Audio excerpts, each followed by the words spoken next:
যখন গীতা পড়বেন আমাকে একজন বলে দিয়েছিলেন, গুরুদেবের কাছ থেকে তো জানিনি, একজন বলে দিয়েছিলেন তিনি গীতা পড়েন, জ্ঞানী। তো তিনি ভগবানের এক রূপ, বলে দিয়েছিলেন যে গীতা পড়লে ফার্স্টে গঙ্গা, গীতা, সাবিত্রী, সীতা, সত্য, প্রতিব্রতা বলতে হয়, দিয়ে প্রণাম করতে হয়, তারপরে 3বার বলুন, 5বার বলুন, বলে প্রণাম করতে হয়, 4বার বলুন, দিয়ে গীতা পড়তে হয়। দেখুন গীতা থেকে বলছি, হরে কৃষ্ণ হরে কৃষ্ণ কৃষ্ণ কৃষ্ণ হরে হরে, হরে রাম হরে রাম,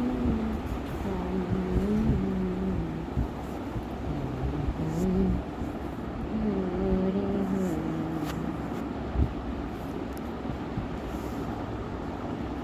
হরে কৃষ্ণ হরে কৃষ্ণ কৃষ্ণ কৃষ্ণ হরে হরে। অনুবাদ: ভিন্ন শঙ্খ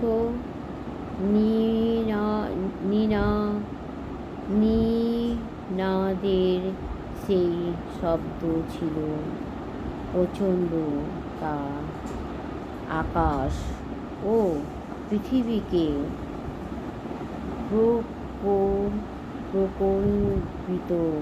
প্রকম্পিত করে। ধৃতরাষ্ট্রের পুত্রদের হৃদয়ের বিদীর্ণ করেছিলেন।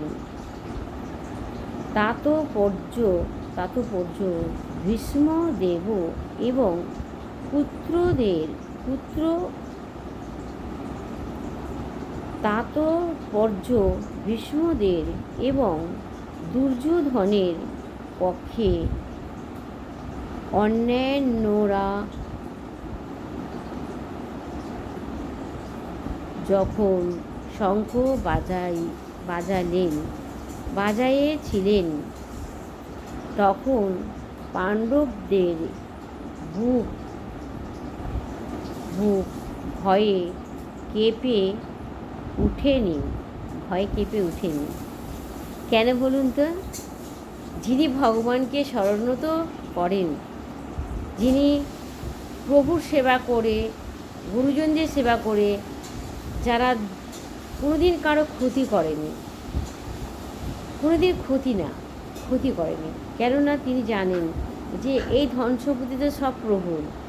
এই হিরে, অনেকে বলে কি আমি সোনা পরিনি কেন, আমি কানের পরিনি কেন, আমি হাতের পরিনি কেন, ইনি শাঁখা কেন পড়েনি, শাঁখা বন্ধনে সোনা কেন পড়েনি, কেন হিরে মুক্ত পড়েনি, অনেকে এটা আশা করে। কিন্তু আমি একসময় আশা করতাম সোনা বাঁধানো কানে। এখন আমার আশা, যখন এই প্রভুকে পেয়ে গেলাম, দেখা পরপর দীক্ষা নেওয়ার পরে 3বার প্রভু গুরুদেবকে কথা দিয়েছিলাম আমি, যে গুরুদেব আমাকে কথা দিতে হবে, আমি যিনার জন্য কাঁদছি তিনাকে যেন আমি পাই, তাহলে আমি দীক্ষা নেব, নাহলে আমি দীক্ষা নেব না। আমি সবার সামনে বলে দিলাম। তখন বলছে, মা তোমার কৃষ্ণ বলে দিচ্ছে। আমি তো কৃষ্ণ বলে দিচ্ছে, যখন বললো যে তোমার কৃষ্ণ বলে দিচ্ছে 3বার যাওয়া আসা করবে, 4বারে দেখা দিয়ে থাকবে, যাবে না। প্রভু নিজেও বলেছে যে তোরা যতদিন ধৈর্যতে থাকবি ততদিন আমি থাকবো, বলেও দিয়েছে। প্রভুর যে কথা যিনি জানতে পারেন, যে ভক্ত বুঝতে পারেন, বিশাল অমৃত অমৃত অমৃত অমৃত অমৃত, অমর অমর অমর। আমি এই ধরতিতে এসে আমি এতদিন ছোট থেকে এত বড় হয়েছি, যা কিছু ঘটনা ঘটেছে বিশাল বড় তুফান, কিন্তু আমি সংসারে কিছুই জানতাম না। রান্না করতে হয় কেমন জানি না, ঘর মুছতে হয় কেমন জানি না, খেতে হয় কেমন জানি না। ভাবতাম কবে শেষ হবে, কবে রান্না হবে শেষ, কবে ঘর মোছা শেষ হবে, এরকমভাবে চিন্তা করতাম, মনের মধ্যে আসতো, জানো তো মানা, কবে এই সংসার শেষ হবে, এরকম করে মনের মধ্যে আসতো। কিন্তু উদার মানুষ, আর এত তো পড়াশোনা জানি না, কোনোরকম কোনোরকম ক্লাস 2 বই পাচ্ছি।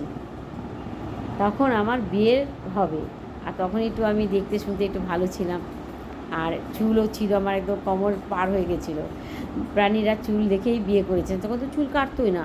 এখন তো ফ্যাশন বেরিয়েছে, কলকাতাতে এসেই আমি দেখলাম ফ্যাশন কেমন, সবাই দেখছি সাজে গুজছে, তো তাদের মতন আমি চুল ফ্যাশন করলো।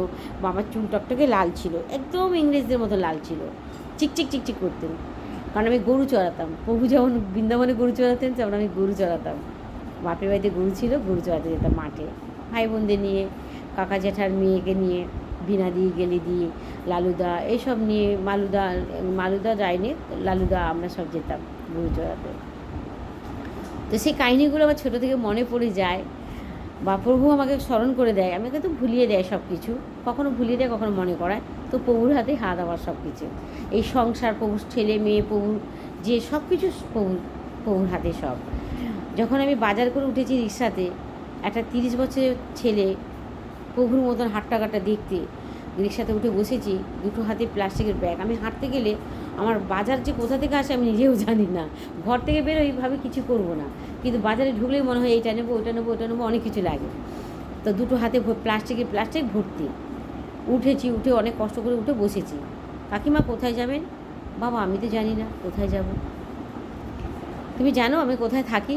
তখন বলছে কাকিমা, অনেকক্ষণ চিন্তা করলো, আধ ঘন্টা ধরে চিন্তা করে ভাবনা করে দেখলো যে কাকিমা থাকেন রামচন্দ্রপুরীতে। তো আমি বললাম বাবু তুমি যেখানে দেখেছো সেখানে আমাকে নামিয়ে দেবে, আমি সেখানেই থেকে তোমাকে পয়সা দেবো, কত হয়েছে পয়সা দিয়ে দেবো, তারপরে আমি ওখানে বসে থাকবো, বাড়ির লোক যদি কেউ চিনতে পারে তো নিয়ে যাবে। এমন অবস্থা হয়ে গেছে আমার, যেভাবে আমি দেখতে পাচ্ছি সব কিছু দেখতে পাচ্ছি। যেমন বাবা বসুদেব বাবা প্রভু কৃষ্ণকে মাথায় করে নিয়ে যাচ্ছিলেন, হ্যাঁ, ঝুড়ি করে, তখন উনি সব কিছু দেখতে পাচ্ছেন কিন্তু ওনার জ্ঞান নেই, হারিয়ে গেছেন। যে আমি জলে হাঁটছি না কাঁটায় হাঁটছি কিছুই মনে নেই, সেরকম আমার হয়েছিলেন। তারপরে তো বলছি, আমি রিক্সাতে বসেছি, বলছি বাবু চলো দেখতে দিতে, যদি চিনতে পারি তো ভালো, যদি মনে পড়ে তো ভালো, যদি না মনে পড়ে তাহলে আর কিছু করার নেই। সত্যি আমার প্রভু, আমার জন্ম মানে আমার প্রভু আমাকে যখন আমি কাঁদি, দেখতে পাইনি যখন কাঁদতাম, তখন বলছে প্রভু অন্তর থেকে বলে দিতেন যে না প্রভু অন্ধকারে এটা কোথাও একটা আটকে আছে, দেখতে পেতাম। কিন্তু আমার প্রভু অনেক দিনের পরে দেখা দিলেন, বহু দিনের পরে। সংসার ধর্ম, বাল্য ধর্ম, যৌবন ধর্ম সব শেষ হয়ে গেল। এখন ছেলে মেয়ে বড় হয়েছে, নাতিপুতি হয়েছে, এখন আমি 40 বছর বয়সে আমার প্রভুকে পেলাম। 40 বছর বয়সে দীক্ষা নিতে এসে, মানে ভাড়া বাড়িতে, ঘর বাড়ি ছেড়ে এসেছি, ভাড়া বাড়িতে আছি, বনবাসে কাটছি, বনবাসে কাঁদছি, বন্ধু বান্ধবদের কাছে গল্প বলে কাঁদি, কোনো কীর্তনের গান এলে কানে যেন সারা হৃদয়টা যেন আমার যেন কিছু একটা তোড়পাড় করছে, বেরোতে পারছে না। তখন আমি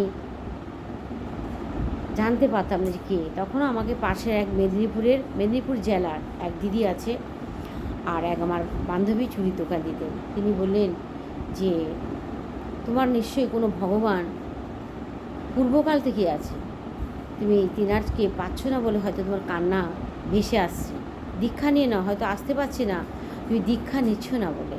আমি বললাম তাহলে তাই হবে, তা চলো গুরুদেবের সঙ্গে কথা বলি, দীক্ষা নেব, দীক্ষা নিলে যেন আমি ওনাকে পাই। যে আমি কার জন্য কাজ আমি জানি না, দেখতেও পাই না, কিন্তু অন্তর থেকে কিছু না কিছু একটা মেসেজ পাই, যে প্রভুর দিক দিয়ে মেসেজ পাই। তখন দীক্ষা নিতে গিয়ে একজনের বাড়িতে সৎসঙ্গ দিচ্ছেন হাজার হাজার ভক্ত। তারপরে আমি গুরুদেবের কাছে যেতে লজ্জা করছে, কারণ অনেক ব্যাটে ছেলে বসে আছেন, মেয়ে ছেলে বসে আছেন, এটা সবার সামনে কথা বলবো একটা লজ্জা করে। তখন বলতে গুরুদেবকে বললাম, গুরুদেব মা তুমি দীক্ষা নেবে? আমি বলছি হ্যাঁ হ্যাঁ দীক্ষা নেব। গুরুদেব আপনাকে একটা কথা দিতে হবে। মানে কী কথা মা? না সকল ভক্তদের সামনে কথা দিতে হবে, আর আপনার গুরুদেবের সামনে কথা দিতে হবে যে আমি যার জন্য কাজী আমি দীক্ষা নিলে কি তাকে পাবো? তখন উনি থমকে বসে গেলেন, বসে গিয়ে তারপরে প্রভু কৃষ্ণ ওনাকে বলে দিলেন যে তোমার কৃষ্ণ আমাকে বলে দিচ্ছেন 3 বার যাওয়া আসা করবে, 4 বারে দেখা দিয়ে থাকবে। আমি বললাম 3 বার কেন? বোকা মানুষ তো, 3 বার কেন? বসুদেব বাবার ঘরে তো 1 বার এসে থেকেছে, 3 বার কেন? 1 বার এসে থাকতে পারে না? না, 3 বার যাওয়া আসা করবে, 4 বার এসে থাকবে। আবার বেজোরে এসে থাকবে, বেজোরে না, জোরে এসে থাকবে। জোর মানে তো 4 বারে জোর হচ্ছে। হ্যাঁ, কেন জোরে এসে থাকবে না? কৃষ্ণ প্রভুর বিধির বিধান কেউ ভাঙতে পারবে না মা। তোমার প্রতি বিধিবিধান লিখেছেন, আর বিশাল বড় ভাগ্যবান করে দিয়েছেন তোমাকে। এই তোমার কাছ থেকে প্রভুকে কেউ কেড়ে নিতে পারবে না, আর তোমার এই বিধিবিধান কেউ ভাঙতে পারবে না। তা আমি চিন্তা করছিলাম অন্তরে অন্তরে যে আমার প্রভুকে যদি এসে যায়, যদি কেউ কেড়ে নেয়, বুঝেছো? তখন আমি চিন্তা করছি, তখন প্রভু গুরুদেবকে তখন বলে দিচ্ছেন যে তোমার কৃষ্ণকে কেউ কেড়ে নিতে পারবে না, কারো ক্ষমতা নেই, আমাকে বললেন। তা আমি শুনে খুব আনন্দ। দীক্ষা নিয়ে এসেছি, দীক্ষা নিয়ে এসেই পরপর প্রভুকে 1 দিনে 2 বার পেয়ে গেলাম। আবার 4 বছর পরে প্রভু করোনা ভাইরাসে 1 সপ্তাহ আগে প্রভু রান্নাঘরে গিয়ে দাঁড়িয়েছেন, দেখা দিল অপূর্ব রূপে। সেখানে চোখের জল রাখের শিকড়ি দিয়ে ধুয়ে দিলাম প্রভু চরণ। এই করোনা ভাইরাস এসেছিলেন 2020-তে, এখন চলছে কত? 2024, 2020, 2020, 21, 22, 23, 24 চলছে, তাই তো মানা? 2020 ধরলে 2020, 21, 22, 23, 24, 5 বছর হচ্ছে। আমি যে বছর প্রভু দেখা দিয়েছিলেন সে বছর যদি আমি ছেড়ে দিই, তাহলে 4 বছর হচ্ছে, 4 বছর হয়ে গেছে। প্রভু আমার এই যে বড় বড় বিপদ হচ্ছে না সকল প্রাণীর, এটা এক লক্ষণ, প্রভুর আসার লক্ষণ, আমার গিরিধারী দেখা দেওয়ার লক্ষণ।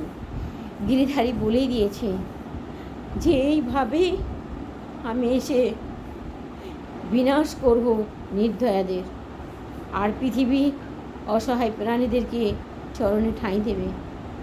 যিনি শুধু কৃষ্ণ কৃষ্ণ বলে বসবে, তিনি প্রভুর কাছে ঠাঁই পাবে, পাপ মুক্তি হবে।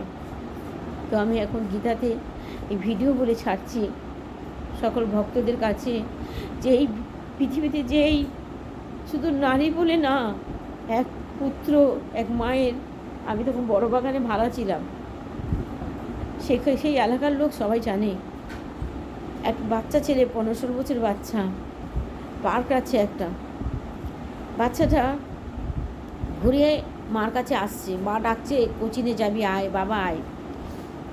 2-3টে বাড়ি পার হয়ে গেছে, ছোটো ছোটো গরিবের বাড়িগুলো সব পার হয়ে গেছে, কোটিপতি ঘরেও না। ছেলেটাকে ধরে নিয়ে হাত পা বেঁধে তাকে পিছন দিয়ে পায়খানা দিক দিয়ে রেপ করলো, বাচ্চাটা মারা গেল, তাকে মেরেও দিল।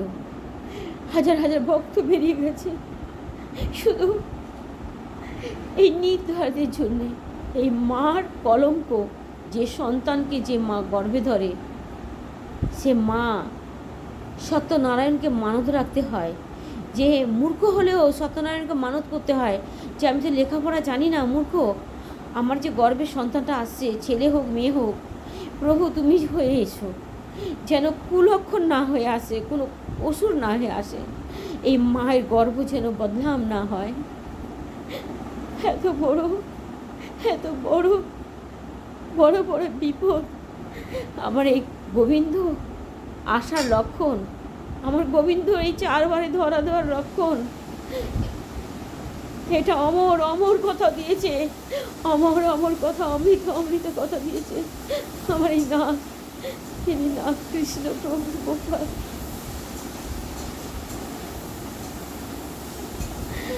আমার প্রভু তো এই অন্তরে বসে আছে, এই অন্তর থেকে আমার নাথ কথা বলেছে।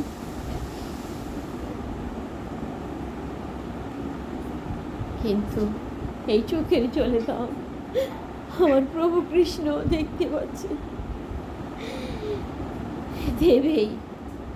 হ্যাঁ প্রভু, তাই যেন হয় না, তাই যেন হয়, বেশি দেরি না হয়। বলছে কি আতপর্য ভীষ্মদের এবং দুর্যোধনের পক্ষে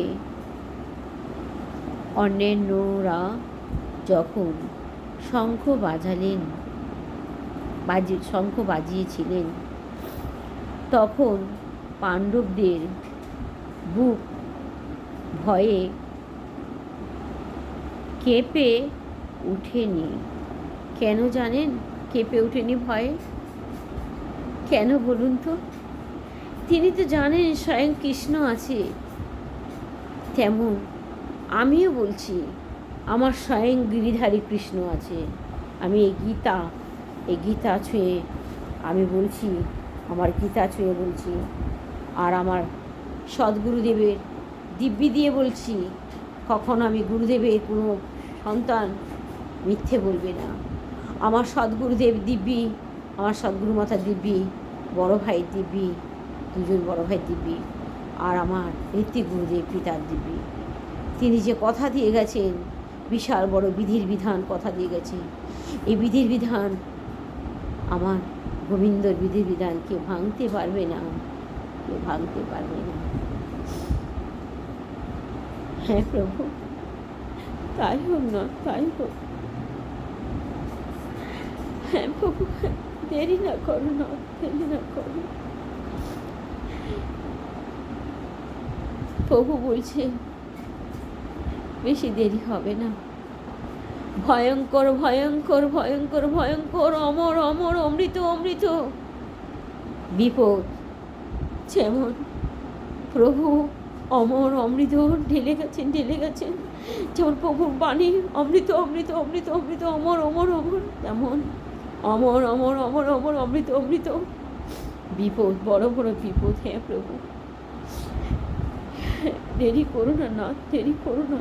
সব প্রাণী ব্যাকুল হয়ে ডাকছে, বড় ব্যাকুল হয়ে ডাকছে, না বড় ব্যাকুল হয়ে ডাকছে। পক্ষের অন্যান্যরা যখন শঙ্খ বাজাইয়েছিলেন, তখন পাণ্ডবদের বুক ভয়ে কাঁপেনি, ভয়ে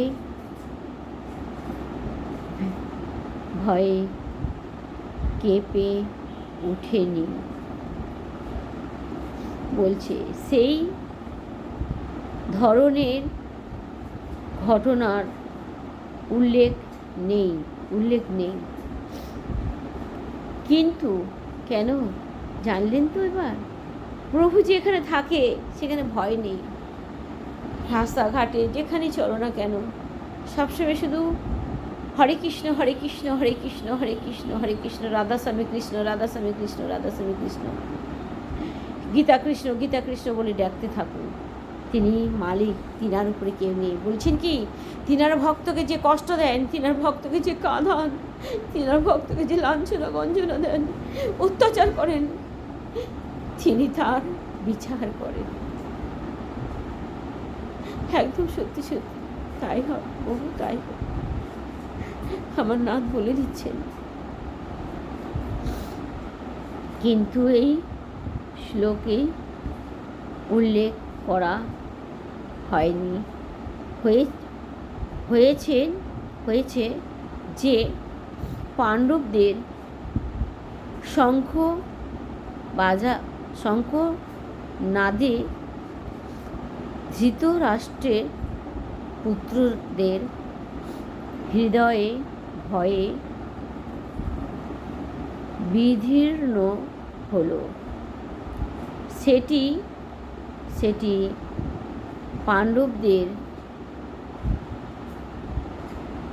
পাণ্ডবদের নিজেদের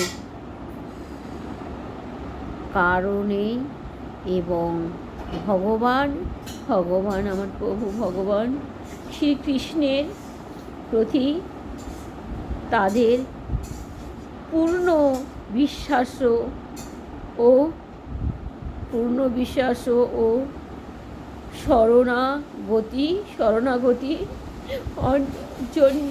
শরণাগতির জন্য ভগবানের কাছে যিনি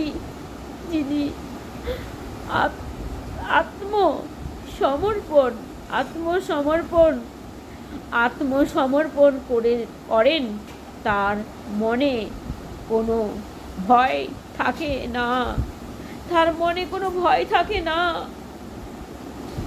যেমন এই অর্জুনের মতন আমি আমার প্রভুর কাছে এই আত্মসমর্পণ, এই সংসার, ছেলে মেয়ে পুত্র, মা বাপ, মা ভাই বোন, মামা, এই ধরতিতে যত অসহায় প্রাণী আছে সব সমর্পণ আমার প্রভুর চরণে। নির্মুখগুলো তাই প্রভুর চরণে। কেননা যতই বলুন না কেন আমার এত বড় ক্ষমতা আছে, কিন্তু কিছু নেই। তারা মূর্খ, তাদের মতন মূর্খ কেহ নয়, কেহ নয়।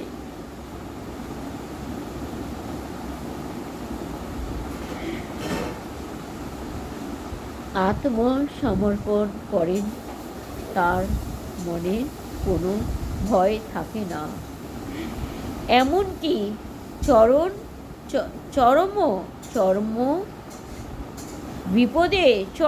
বিপদে ও তিনি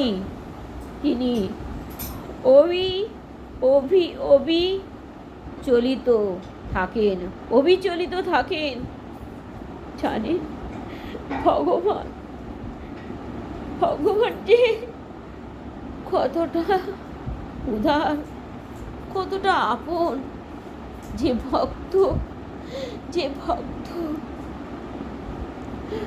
ভক্ত আমার নাথকে পায়, সে আর ধন দৌলত কিছুই দেখে না, সে প্রভুকেই দেখে। প্রভুই ধন দৌলত, প্রভু খাবার, প্রভু আহার, প্রভু সব কিছু, জল, সব কিছু। কেননা আমি যখন আমি কাঁদতাম, ভাবতাম আমি কার জন্যই কাঁদতাম। কেন বরের জন্যও না, সেরকমই কান্না আসেনি আমার যে আমি বরের জন্য কাঁদছি, না কাউকে প্রেম করেছি কাঁদছি, না সেরকম কান্না আমার আসেনি। একমাত্র কান্না আসতে যে কে আমার হারিয়ে গেছে, মানে পূর্বকাল থেকে, মানে 4 যুগেই আমার প্রভু, আমার আপনই সৃষ্টিকর্তা আমার স্বামীই ছিলেন। কিন্তু আমি বুঝিনি আমার বিধির বিধান এইভাবেই লিখেছেন, আর আমি এইভাবেই জন্ম নিয়েছি। আমি সংসারে কিছুই জানি না, সংসার কী করে করতে হয় জানি না। শুধু সন্তানদের কষ্টের জন্য আমাকে বাইরে বেরোতে হয়েছে, কাজ করতে হয়েছে, বিভিন্ন ধরনের খাটতে হয়েছে, অনেক কষ্ট পেতে হয়েছে, শুধু এই মুডটার জন্যে। এই মুড বেটা ছেড়ে যে যার থাকে, যে সংসার, মানে মা বাবা যখন আমাকে বিয়ে দিল, একটা সন্তানকে যখন মা বাবা বিয়ে দেয়, কোনো নারীকে যখন একটা পুরুষের কাছে তুলে দেয়, সেই পুরুষকে পুরো দায়িত্ব নেভাতে হয়। যেহেতু কোমল প্রাণী, তাকে অত্যাচার না করে, তাকে আমার কর্তব্য তাকে লালন পালন করা। সেও আমার লালন পালন যেমন করছে ভগবান। আমার বর যখন ঘুমাতেন, তাকে তুলে দিয়ে তার চরণ প্রণাম করতাম। আমার মা কাকিমা আরও বলতেন যে স্বামী উঠে এলে, স্বামী যখন তুমি বিছানা থেকে উঠবে, স্বামীকে তুলে বসিয়ে তার চরণে প্রণাম করে উঠবে। আমার স্বামীকে আমি প্রভুর যে রূপ যে দেখা দিয়েছেন, যে রূপ কিছুই না, আমার প্রভুই রূপ। আমার স্বামী হলো প্রভুই রূপ ছিলেন। স্বামীকে আমি এতটাই ভালোবাসতাম। যখন ধিৎকার অত্যাচার করে না, তখন প্রাণী তাকে স্বামী বলে না, যে তুই কংস হয়ে জন্ম নিয়েছিস, যে নারীর প্রতি অত্যাচার করছিস, নারীর এইটুকু ব্যথা বুঝিস না, বাচ্চাদেরকে খেতে দেবে না, বাচ্চাদেরকে অত্যাচার করবে, নানা প্রাণীদেরকে হাতে করবে, নারীদেরকে নোংরামি করে হাতে করবে, পুরুষদেরকে মদ খাই হাতে করবে, যাতে আমাকে দাবাতে পারবে। আজকে ওই নির্মল পার্টি থেকে বেরিয়েছে, ওই নির্মল, আমার 2-3টে বান্ধবী ছিল, নির্মল তখন তিনি সিপিএমের ইয়ে ছিলেন। তিনার সংসার ছারকার হয়ে গেছে, ভেঙে চুরচুর হয়ে গেছে, তিনি টাকার গদিতে শুয়ে থাকতেন। তিনি 10 বছর পরে আমার কাছে বলছে, কবিতা বৌদি, তোমার যে এত বড় বিপদ, তোমার সঙ্গে নিশ্চয়ই কোনো সখীমানি ছিল। তিনি স্বীকার করছেন এতদিন পরে, 10 বছর পরে।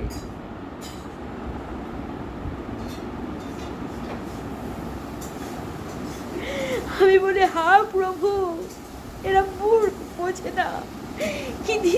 আর ওখানে যদি একটা শব্দ করতাম আমাকে মেরে ফেলে দিত, একটু কেস হতো না। পার্টির ক্ষমতা অনেক, কিন্তু তিনি বলেন তোমার সঙ্গে শক্তিমান ছিলেন। তখন পাশে কল্পনা ছিল, বড় বাগানে থাকে। তিনি বললেন, হ্যাঁ কবিতা বৌদির সঙ্গে তো শক্তিমান ছিল জনম জনম, তুমি আজকে জানলে? তখন উনি বলছেন, কবিতা বৌদি চলো। হাসতে হাসতে নিয়ে চলে এলো আমাকে, ভীষণ ভালোবাসে, যে আমি জানি না কে। তিনি বললেন তোমার সঙ্গে শক্তিমান ছিল, আমরা দাবাতে পারিনি। তিনি বুঝতে পেরেছেন তিনার সংসার চূর্ণ চূর্ণ হয়ে গেছে, এখন ঘুরে ঘুরে বেড়ায়।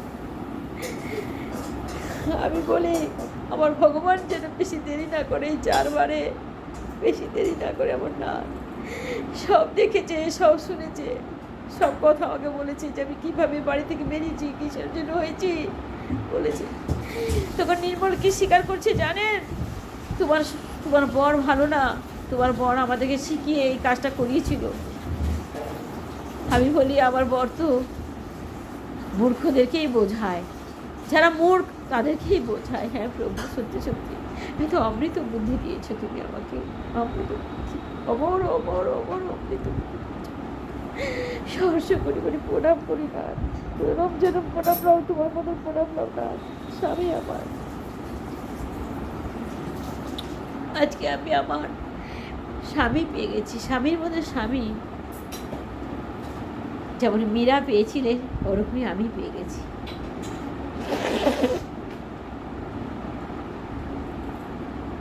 যখন ভজন আশ্রমে গেলাম, গুরুজির ভক্ত সন্তান বলছেন, কাকিমা আপনি রাধার এক রূপ। তখন আমি বললাম হাসতে হাসতে, তাহলে আমাকে রাধা রাধা ডাকো। তুমি যখন রাধার এক রূপ বললে, নিশ্চয়ই আমার প্রভু বলে দিয়েছে।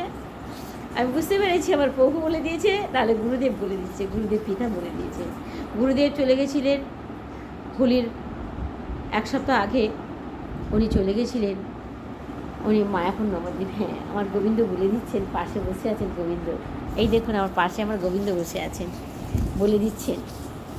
আমার কাছে ঘুমায় তো, আমার গোবিন্দকে দেখবেন আপনারা, আমার পাশে বসে আছেন গোবিন্দ। এটা আমি ঘুমাই, আমার গোবিন্দ ঘুমান, আর আমার গীতা যেখানে রেখেছি সেখানে আমার বালিশের উপরে রেখেছি গীতা।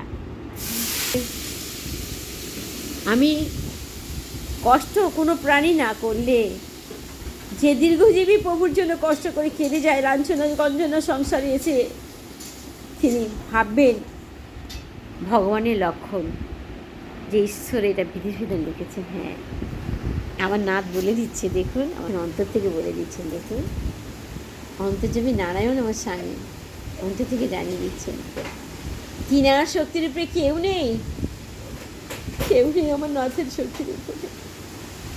ইনি দেখিয়ে দেবেন, তিলভুবন ভরিয়ে দেখিয়ে দেবেন, এই 4 বারে ধরা দিয়ে। হ্যাঁ নাথ, হ্যাঁ তোমার কথা সত্য প্রভু, তাই হবে প্রভু, তাই হবে, সত্য হবে।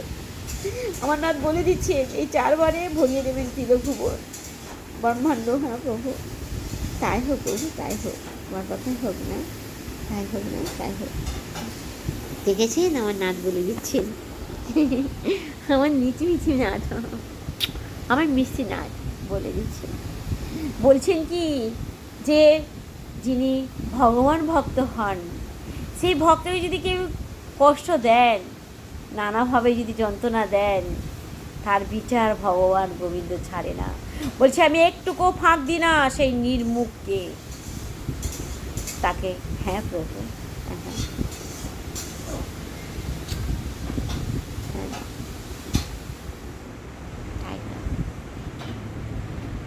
আমি এই বলে গোবিন্দ বলে আমি রাখলাম। গীতা কৃষ্ণ প্রভু প্রণাম করি 2 হাত জোর করে। হ্যাঁ,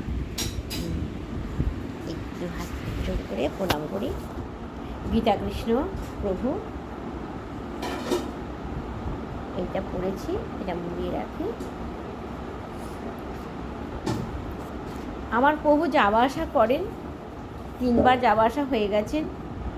গুরুজিকে যেভাবে আমার গুরুজিকে বলে দিয়েছিলেন, সেইভাবে 3 বার যাওয়া আসা হয়ে গেছেন। 4 বারে ধরা দেবেন, তারপরে তো প্রভু দীক্ষা নেওয়ার আগে আমার গোবিন্দ নীলমণি নিজের অধিকার ভেবে এসেছেন। আমার প্রতি অধিকার আছে, আমাদের সন্তানের প্রতি, সবার প্রতি অধিকার আছে। তিনি অধিকার ভেবেই তো আমাকে বুকের দুধ, বিশাল বড় একটা নাইটি পরেছিলাম আমি।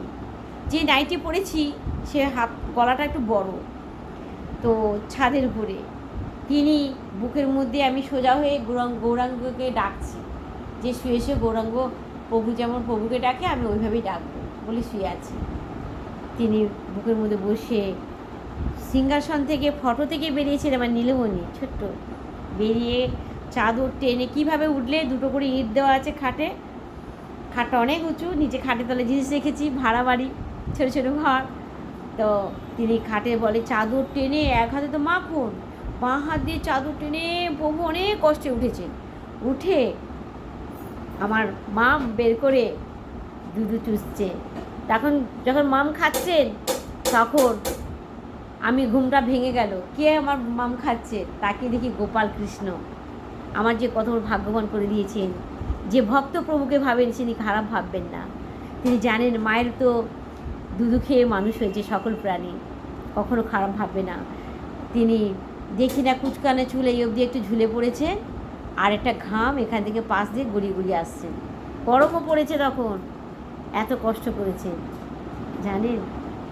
কিন্তু বাল্যক রূপে মায়ের মতন, সন্তানের মতন দেখছি, সেবা করছি, আর বড় রূপে কৃষ্ণরূপে স্বামী রূপে এসেছে আমার। কিন্তু এ তো আমার সৌভাগ্য জন্ম জন্ম। এই জন্য আমি সকল ভক্তকে বলি, মা বাবার বদনাম করবে না। যদি মা বাবা মূর্খ হয় তো তার থেকে সরে যাও, তার থেকে সরে যাবে না। কেমন যে তার থেকে মা বাবা যদি মূর্খ হয়, অত্যাচারী হয়, তো চুপ করে থাকো, সময় সবাইকে উত্তর দেয়। আমি যখন মায়াপুরে গেছি, একটা হোটেল ভাড়া নিলাম, আমি আমাদের বাসে গেছিলাম, সবাই একটা রুমে থাকছে, আমি সেখানে থাকতে পারিনি একটা রুমে। তখন দিদিকে নিয়ে পাশে একটা হোটেল ভাড়া নিলাম। ভাড়া নিতে দিদি আর আমি আছি। সে একটা বাচ্চা ছেলে আমাকে হোয়াটসঅ্যাপে পাঠিয়েছে লিখে, বাংলা, আমার তো বেশি পড়াশোনা না, আর আমি বুঝতে পারিনি তিনি বাংলায় এত সুন্দর লিখেছেন। কাকিমা সব কথা বলে দিতে নেই, সময় কথা বলে, সেরকমই সময় কথা বলে। মুখ যখন, বাইরের মুখ যখন কত আঘাত দেয়, ঘরেরও মুখরা কত আঘাত দেয়, তখন সব কথা বলে দিতে নেই, চুপ করে থাকতে হয়।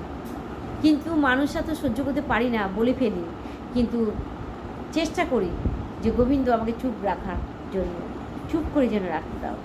সময় কথা বলে, তার আজকে বলার সময় বা তার আজকে ক্ষতি করার সময়, কিন্তু তুমি সেটা সহ্য করে পড়ে থাকো চোখের জল ফেলে। ভগবান সময় কথা বলে, বলছে কি সময় সবার ফিরে আসে। দেখুন গরমকাল যায়, আবার শরৎকাল আসে। হ্যাঁ দেখুন, এখন আমার মা দুর্গে আসছেন, আবার আসবেন, শীতকাল আবার আসবেন, গরমকাল, এরকমভাবে সময় আসতে থাকে, ঘুরতে থাকে। পৃথিবীটা কিন্তু গোল। দেখবেন যতই যে বলুক শত্রুর মুখ দেখবো না, কিন্তু শত্রু আবার সেই ঘুরে ফিরে আমাদের সামনেই আসবে। পৃথিবীটা গোল। এই জন্যে আমি আমার প্রভু গীতা কৃষ্ণকে আমি প্রণাম করে, আমি মায়াপুর থেকে নিয়ে এসেছি আমার গুরুদেবই উনি গুরুদেব। আমার গুরুদেব এই গীতা আমাকে বেছে দিয়েছেন, এই গীতা আমাকে বেছে দিয়েছেন। আমার এখানে গুরুদেব পিতাও আছেন, ইনি আমার সঙ্গে কথা বলেন। এই যে পিতা, ইনি আমাকে অন্তর থেকে কথা বলেন। পিতা ইনি কিন্তু মারা গেছেন, ইনি আমার সঙ্গে কথা বলেন। যে মোদি সরকার, তিনি অযোধ্যা যে বানিয়ে যে প্রভুর প্রাণদান দিলেন, সেই সময় যখন আমি প্রাণদান দিয়েছিলাম, প্রভু তো আমার কাছে এসে দেখা দিয়ে দিয়েছেন বিশাল বড় অপূর্ব রূপে, বিশাল বিশাল অপূর্ব অপূর্ব অপূর্ব রূপে অমৃত অমৃত অমৃত অমৃত অমৃত অমৃত অমর অমর অমর অমর ঢেলে দিয়ে গেছেন সারা শরীর ধরে। কিন্তু আমার যে আমার প্রভু যে অযোধ্যায় আছেন, তিনি কিন্তু যে ওখানে যখন হেমা দিদি বলি, হেমা দিদি, তিনি আমার প্রভুর একদম, তিনাকে ভালোবাসেন প্রভুরূপে। উনি রামের প্রভু রাম রূপেও উনি অভিনয় করে গেছেন, কিন্তু তিনি প্রভুকেই পেয়ে গেছেন। কিন্তু যিনি রাম হয়েছিলেন তিনি প্রভু রূপেই হয়তো তিনি এসেছিলেন। আর হেমা দিদিও সতী দিদি রূপে এসেছিলেন। কেননা আমি ওখানে হেমা দিদির পাশে যে উনি এক গুরুদেব অন্ধ, হাফ হাফ দাও, গুরুদেব আছেন না, গুরুদেব পিতা আছেন আমার একজন, চোখে দেখতে পান না, অন্ধ। তিনার সেবা করছেন, তিনার সন্তান পাশে বসে আছেন। যখন শেষ হলো গিয়ে হেমাকে বলছেন যে আমি সব কিছু দেখেছি, আমি চোখ বন্ধ হলে কি হবে, আমাকে আমার সত্যনারায়ণ প্রভু আমাকে সব অন্তর থেকে দেখিয়েছেন স্পষ্টভাবে। সেরকম আমি যখন তাকিয়ে দেখি উনি শুয়ে শুয়ে শুনছেন, আমি দেখলাম আমার প্রভু দেখিয়ে দিচ্ছেন ওনার সঙ্গে সত্যনারায়ণ থাকেন, 4টে হাত, একদম পুরো 4টে হাত দেখিয়েছেন, অপূর্ব অপূর্ব, অমৃত অমৃত অমৃত অমরূপে। তিনি সব কিছু জানতে পারেন, আগে পিছের কথা। আমি এই বলে শেষ করলাম। আমার জয় গীতা কৃষ্ণ প্রণাম। বেশি দেরি করো না, তোমার গীতা ছুঁয়ে বলছি, আমার গুরুদেবের থেকে বলছি, বড় বড় ঘোষ পৃথিবীতে এসেছে, রক্ষা করো মুখ থেকে।